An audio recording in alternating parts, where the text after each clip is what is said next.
Mes dabar sėdime Lakūnų Stepono Dariaus gimtinėje, šitoje sodyboje Rūbiškės vienkiemyje. Jis gimė ir gyveno iki 10 metų amžiaus. Nuo mažumės Steponas buvo labai energingas, gyvas vaikas, nenustykstantis vietoje. Kai buvo dar mažiukas Steponas, kai pasakojama, jį būdavo sunku mamai nusivesti bažnyčią. Nes bažnyčioje jį reikėdavo tvirtai nusitvėrus už sermėgos laikyti. Nes jeigu jis ištrūkdavo iš rankų, taip pat bėgiodavo po bažnyčią, lipdavo ant altorių ir keldavo bažnyčiai tokį chaosą. Pati didžiausia jo išdaiga tai buvo tai, kad jisai, būdamas vaikas, nugvelbė iš tėvo rašalo, iš rašalinės ar iš bonkutės, nusinešė į bažnyčią ir ištrūkęs iš rankų nubėgo ir paspalvino šventintą vandenį. Dariaus tėvai, Daraš Jucevičius ir Augustina Vaišvilaitė Jucevičienė mama, buvo abu iš bajorų kilmės, išsilavinę, raštingi. Todėl jų vaikai į mokyklą niekur neėjo. Čia Judrėnų parapijos mokyklos nebuvo, Kvėdarnoje buvo mokykla, bet kadangi tėvai raštingi, jie to rašto, to mokslo vaikams duodavo patys. Po tėvo mirties Steponas ir visa jų šeima su mama gyveno vieni, vėliau mama už metų ištekėjo antrą kartą už Degučio. Jau 1907 metais šeima išvyko gyventi į Jungtines Amerikos valstijas. Na, o Steponas pradėjo mokytis, baigė pradžios mokyklą, 4 metų kursą baigė per 3 metus, nes jau vyresnis pradėjo mokytis. Bet ir šiaip, kur jis mokėsi neypatingai daug. Turėjo matyti gerą atmintį. Ir artimieji prisimena, kad jis prie tų knygų ilgai nesėdėdavo. Ir Steponas, būdamas vaikas, labai pavydė paukščiams, kad paukščiai gali skraidyti, žemaitė sako, lakiuoti.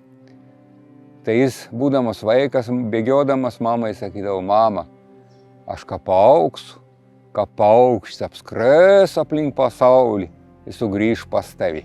Taip jau atsitiko, kad kai jis buvo 14 metų, eidamas 14 metus, jis pirmą kartą savo gyvenime pamatė skrendantį lėktuvą. Ir tas lėktuvas jam padarė didžiulį įspūdį. Jis suvokė, kad žmogus iš tikro gal lakiuoti kaip paukštis, skraidyti kaip paukštis. Ir nuo to momento jo vienintelį ir svajonė lakiuoti. Ir jisai pradeda lankytis pas brolius Raitus dirbtuvėse. Broliai Raitai, kurie sukūrė pirmą skraidantį aparatą, kuris gavo lėktuvo pavadinimą. Na ir Steponas pradėjo dirbti pasiuntiniuku šiuose dirbtuvėse pas brolius Raitus ir daug laiko praleisdavo tenai, tarp tų kuriamų lėktuvų. Iš to laikotarpio artimieji prisiminė, kad jis grįžęs į namus iš atminties atkurtavo lėktuvų brėžinius, konstrukcijas, brėžinius, ne šiaip savo paveikslėlius, bet jau ir konstrukcijas, į konstrukcinius dalykus jau atkreipdavo dėmesį. Vėliau, kai sulaukė pilnametystės, jis išeina savanorių tarnauti į Amerikos kariuomenę, prašydamas, kad jį priimtų tarnauti į aviaciją. Deja, jo svajoniai dar nelemta išsipildyti, jis pateko tarnauti ryšininkų dalinius, o kadangi jis tarnavo, kare dalyvavo tame Prancūzijos fronte, tai jisai tenai išmoksta ir prancūzų kalbą, ir eidamas per tą liniją, ko gero išmoko ir vokiečių kalbą. Nes vėliau, kai atvyko į Lietuvą, jis tom kalbom jau kalbėjo.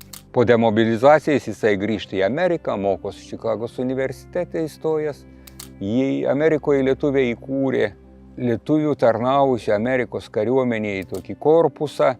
Na ir jie pradeda kurti planus, kad jie grįš į Lietuvą, nes 18 metais, kai paskelbta nepriklausomybė, prasidėjo ta banga lietuvių grįžimo į Lietuvą iš viso pasaulio. Na ir 20 metais Steponas atvyko į Lietuvą, išlipo Klaipėdos jūrų uoste ir pėstute keliavo, pakeleivingu transportu tuo metu vežėčiomis, per visą Lietuvą iki pat Kauno. Ir tuo metu jis draugams laiškuose rašo, kad Lietuva yra labai atsilikęs kraštas, kad Lietuvai reikia padaryti daug svarbių dalykų, daug gerų dalykų, kad Lietuva galėtų būti normalesnė valstybė.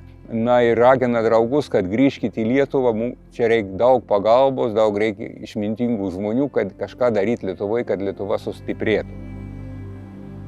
Kaune Steponas įstoja į karo mokyklą ir besimokant karo mokykloje, kai buvo renkama nauja lakūnų grupė, jis į ją buvo priimtas, tai jo svajonė skraidyti išsipildė tik Lietuvoje. 22 metais jis savarankiškai skraidė Lietuvos padangėje. Steponas Darius buvo aktyvus Klaipėdos krašto sukilimo organizatorius. Jis įėjo į Klaipėdos krašto vadavimo tą organizacinį komitetą, buvo jos bendradarbis savanoris, kaip ir daugelis karininkų pasiėmė 3 mėnesiam atostogas iš Lietuvos kariuomenės, persilingęs civilio rūbais, keliavo po Klaipėdos kraštą, o kadangi jam tas Klaipėdos kraštas buvo gana artimas, tai jis keliauja ragindamas žmonės sukilimui. Vėliau sukilimo metu jis vadovauja formuotėjai, kuri vaduoja Šilutę, o vėliau persikelia į Klaipėdą, Klaipėdoje prisideda prie sukilėlių ir yra vienas iš derybininkų vedant derybą su vokiečiais ir prancūzais, nes, kaip minėjau, kalbėjo tom kalbom. Draugams likusiems Amerikoje jis rašė, kad Klaipėda pagaliau mūsų. Nes jis ten rašė, kaip yra svarbu valstybei turėti savo prieigą prie jūros, uostą, kad būtų jūrinė valstybė, kad turėtų savo uostą. Stepono Dariaus mintis, suvokimas apie daugelį dalykų buvo 10 metų pažengusios į priekį, negu procesai vystėsi Lietuvoje. Todėl jam gana sudėtinga tų susikirtimų ir kariuomenėje, ir gyvenime aplinkoje būdavo labai daug. Konfliktai kariuomeniai su aviacijos vadu, kadangi jam ta drausmė kariuomenės jam atrodė netikusi, ne tokia, kaip buvo Amerikos kariuomenėje, čia buvo daug tokia visokių kvailyščių, kaip jis rašydavo, tokių kvailyščių, ten mūsų kariuomenės statute prirašyta. Jau aviacijos vadas jį ruošėsi iš vis nebeatestuoti kaip karo lakūnų, pašalinti iš lakūnų gretų, bet kapitonas Peseckas tuo metu vadovavo vienai eskadriliai, kuri skraidė pasenusių tipo lėktuvais. Tie lėktuvai buvo labai netobuli, toje eskadriliai nelabai kas norėjo skraidyti. Tai kai jau Peseckas pradėjo kalbinti Steponą Darių ateiti į tą eskadrilę, liaudyje jį ten tarp lakūnų, jinai buvo vadinama mirtininkų eskadrilė, nes dažnai būdavo, kad su tais lėktuvais įvykdavo katastrofos, ypatingai juos tupdant, nesimatydavo priekio. Kai Steponas jau perėjo šitą vadinamą mirtininką eskadrilę lakūnų tarpe, tai jis kažkaip truputėlį buvo paliktas ramybėj kaip lakūnas. O iki tol tas jo toks, tie konfliktai buvo pastovūs. Apsigyvenus Kaune, Steponas pastebi tokį dalyką, kad lietuviai nesportuoja. Praktiškai lietuviai nežino to tradicinio sporto, kokį jis jau buvo pradėjęs praktikuoti Amerikoje, tai jis pamatęs, kad nėra tos sportinės veiklos, pradeda organizuoti įvairiausias sporto šakas. Aišku, pirmas buvo futbolas komanda subūrė, vėliau krepšinis, beisbolas, lengvosios atletikos pradeda sporto šakas kultivuoti, žiemos sporto šakas, boksą.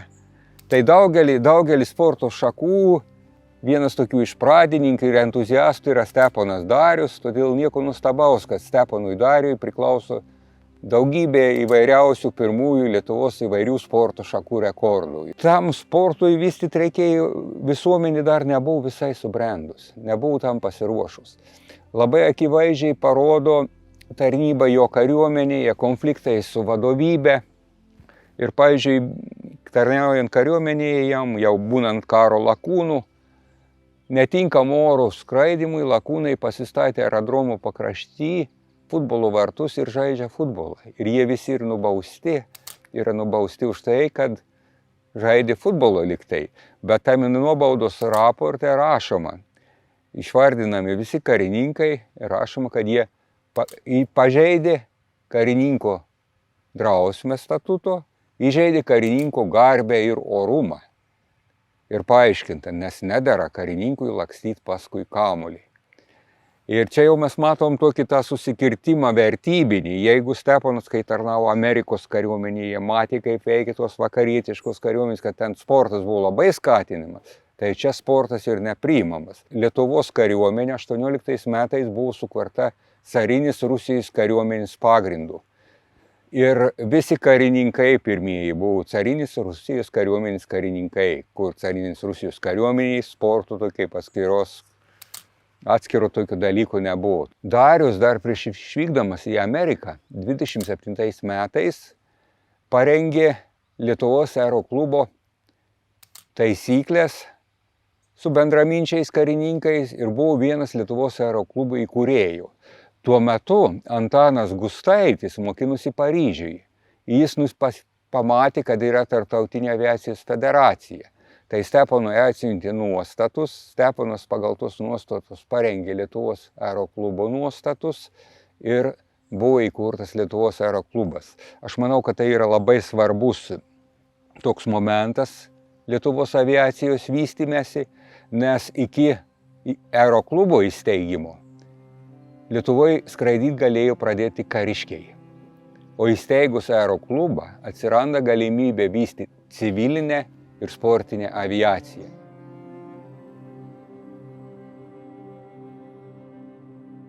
Ilgą laiką tarpą nebuvęs Amerikoje, nematęs savo mamos, brolių, seserų, nusprendžia aplankyti savo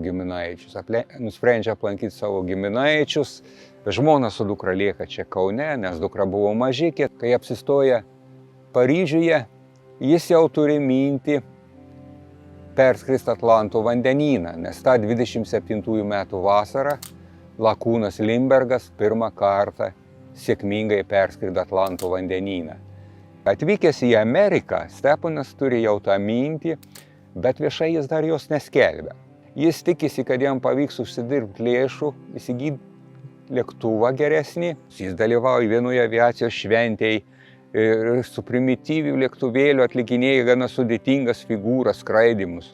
Ir tuo jis jau kaip lakūnas Amerikoje patenka į didžiausius dienraščius, kur rašoma, kad iš Lietuvos yra atvykęs karo lakūnas Steponas Darius, kuris savo skraidymu nustebino visus šventės dalyvius. Palaipsniui pradeda įsilieti į tų garsiųjų, įžymiųjų lakūnų tarpą Amerikoje. Vėliau jis jau įsidarbino vienoje kompanijoje aviacijos, kuris skraidino po visą Amerikos žemyną pašto siuntas. Ir dirbdamas toj kompanijoje lakūnų, jis išbando visą eilę lėktuvų įvairiausių, kurį ta kompanija turi, ir įgyja labai daug patirties skraidymo. Na, o ta mintis skrist per Atlanto vandenyną, jis mato, kad jeigu nepradėsi, tai neįgyvendins, reikia pradėti. Ar yra pinigų, ar nėra, reikia pradėti ją įgyvendinti. Pradeda ieškoti kompanionų savo, kompanionų, su kuriuo galėtų įgyvendinti tą skrydį. Aišku, jis ieško, kad būtų lietuvis lakūnas, o lietuvių lakūnų stiprių Amerikoje labai daug nebuvo. Jis jau senokai buvo pažįstamas su Stasiu Girėnu ir pasiūlo Girėnui skrist kartu. Girėnas turėjo tik mėgėjų pilotų licenciją, bet pasiūlo skrist kartu, bet Girėnas pradžioj atsisakė. Pasiruošimo metu jie vienas kitą labai stipriai papildydavo, kadangi Girėnas buvo labai geras aviamechanikas, krapštukas, o Darius daugiau toks organizatorius. Manė, kad ją perdarius tą Belanką bus galima įgyvendinti tą transatlantinį skrydį, kadangi jis nori išgarsinti Lietuvą, nori parodyti pasauliui, kad ir mažos valstybės, tokia kaip Lietuva, gali prisidėti prie didžiųjų aviacinių laimėjimų, kad lietuvių tauta yra neprastesnė už tas tautas, kurios pasiekė tų pasiekimų. Tai Dariaus ir Girėnų skrydis yra kur rekordų siekiama, vos ne vienintelis toks, kur lakūnai savo lėšomis ir bendraminčių lėšomis pasirengia tokiam sudėtingam, tuo laikmečiu, tokiam sudėtingam skrydžiui. Dariaus ir Girėno aviacinis tikslas buvo pasiekti pasaulio tolio skrydžio rekordą be nusileidimo.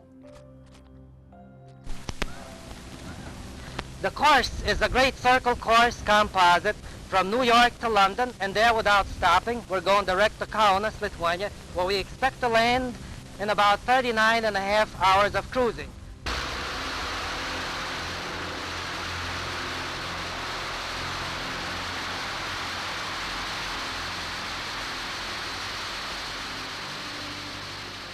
lakūnai žuvo, nepasiekė Lietuvos, nepasiekė savo aviacinio rekordo. Jeigu tuo metu būtų sėkmingai atskridę iki Kauno, jie būtų pasiekę pasaulio tolio skrydžio rekordą. Toj vietoj, kur nukrito, jų rezultatas pasaulyje buvo antras pagal atstumą, dabar jau lenda liktai gal ir trečias buvo duomenų. Na, tai sunku pasakyti, bet jie į aviacijos istoriją įėjo kitų aspektų. Jie įėjo tuo, kad jų skrydis tais laikais buvo pats tiksliausias pagal užsibrėžtą maršrutą. Jeigu iki Darijaus su Girėnu, bandant perskristi Atlanto vandenyną, buvo bandyta Atlanto vandenyną perskristi 84 kartus, iš 84 kartų 28 kartus buvo pavykę perskristi.